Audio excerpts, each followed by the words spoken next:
In the heart of Arkansas, along the winding banks of the Arkansas River, sits a community with arguably the strangest name in America, Toad Suck. Not Riverside, not Riverbend, not any of the pleasant names you'd expect for a historic settlement. Toad Suck. The story behind this peculiar name involves riverboats, whiskey, and workers who drank until they resembled amphibians. Today we're diving into the colorful history of Toad Sucks, Arkansas, and discovering how a 19th century drinking culture became a source of community pride. To understand Toad Suck, we need to travel back to the 1800s when rivers were the highways of America. Before railroads crisscrossed the continent and long before interstate highways, rivers served as the primary transportation routes for goods and people. The Arkansas River was particularly important for commerce in the region, connecting communities and carrying everything from cotton to timber to manufactured goods. Riverboat traffic on the Arkansas River faced unique challenges. Unlike the mighty Mississippi with its deeper channels and more consistent flow, the Arkansas River was notoriously unpredictable. Water levels fluctuated dramatically with seasonal rainfall. During dry periods, the river could become too shallow for loaded boats to navigate safely. This created a common problem for riverboat crews: waiting. When water levels dropped too low, captains had no choice but to anchor their vessels and wait for conditions to improve. Sometimes, this meant waiting days or even weeks for rain to raise the river enough to continue their journey. Enter Toad Suck, or more accurately, the area that would become known as Toad Suck.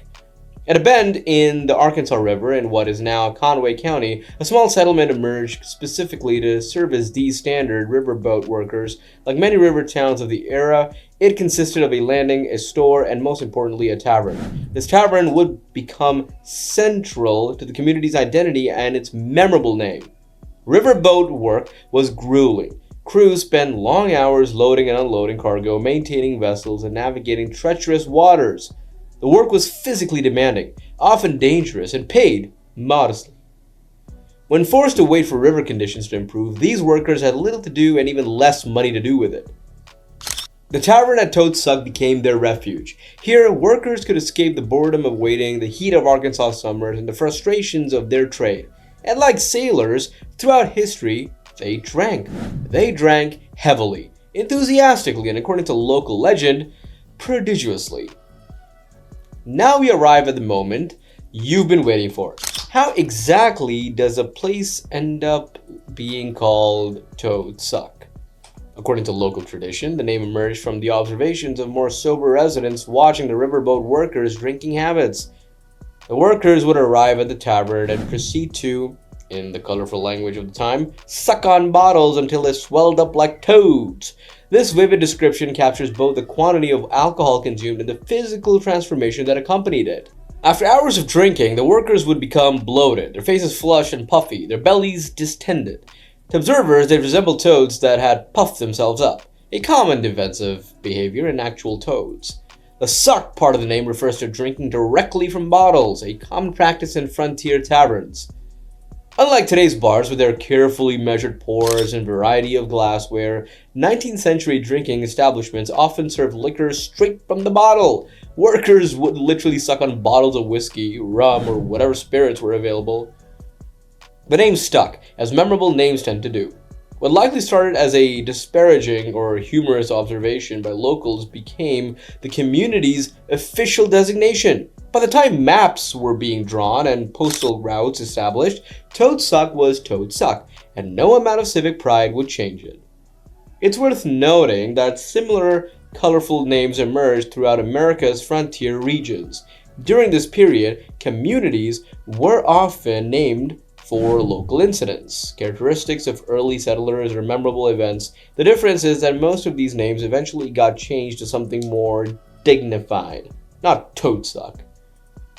Some historians suggest that the name might also reference the toads that inhabited the riverbanks, combined with the sucking sound of boats struggling through the shallow, muddy water. However, the drinking explanation remains the most popular and best documented origin story, passed down through generations of local residents. As the 19th century gave way to the 20th century, Toad Suck's original purpose faded into history.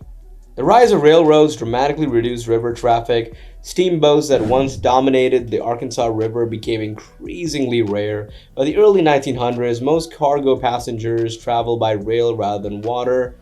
The riverboat workers who had given Toad Suck its name and its livelihood disappeared.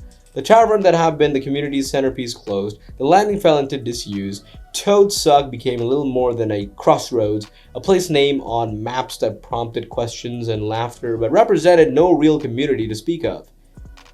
For decades, Toad Suck existed primarily as a geographic designation and a source of embarrassment or amusement. Depending on who you asked, some residents of nearby Conway wished the name would simply disappear, finding it undignified and inappropriate for a growing modern city. But something interesting happened in the latter half of the 20th century. As America became more homogenized, as chain stores and franchises made every town look like every other town, there emerged a counter-movement celebrating local distinctiveness and historical quirks. Communities across America began embracing their unusual histories rather than hiding them. Strange place names, odd local traditions, and eccentric historical figures became sources of pride and, importantly, tourism revenue. Toad Suck was perfectly positioned to benefit from this shift in attitude. After all, you can't buy the kind of name recognition that comes from being called Toad Suck. The name that once had seemed like a liability became an asset.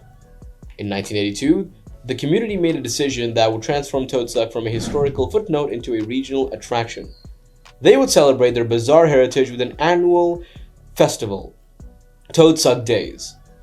Toad Suck Daze has become one of Arkansas's most popular festivals, drawing thousands of visitors every spring to celebrate a name rooted in the 19th century drinking culture.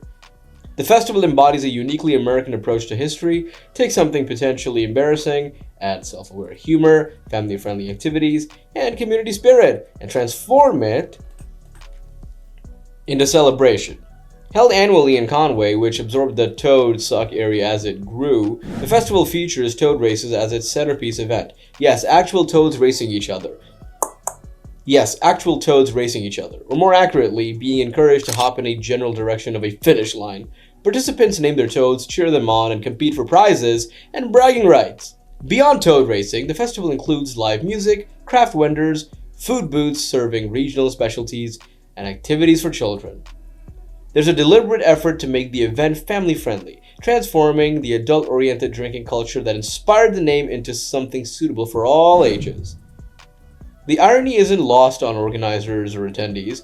A place named for excessive drinking now hosts a festival where the focus is on wholesome entertainment and community gathering.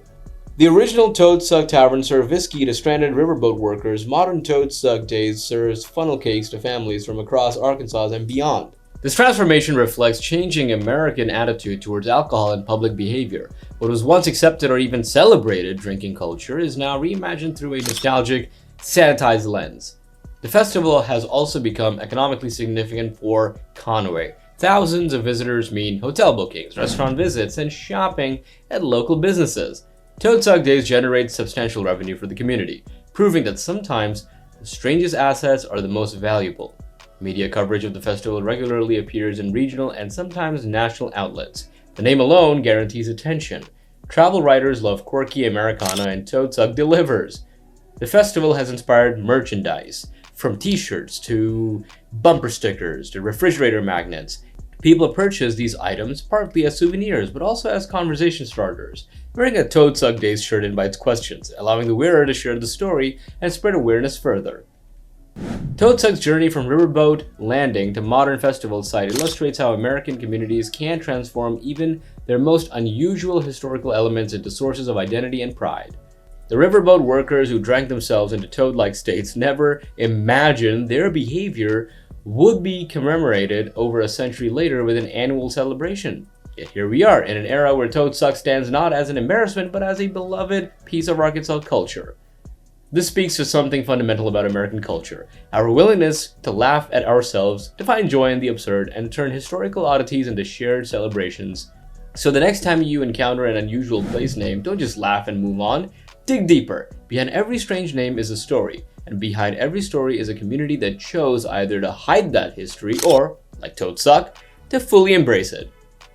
Thanks so much for joining us on this journey through Arkansas's most colorfully named community. Subscribe for more stories about America's unusual places and the fascinating histories behind their names.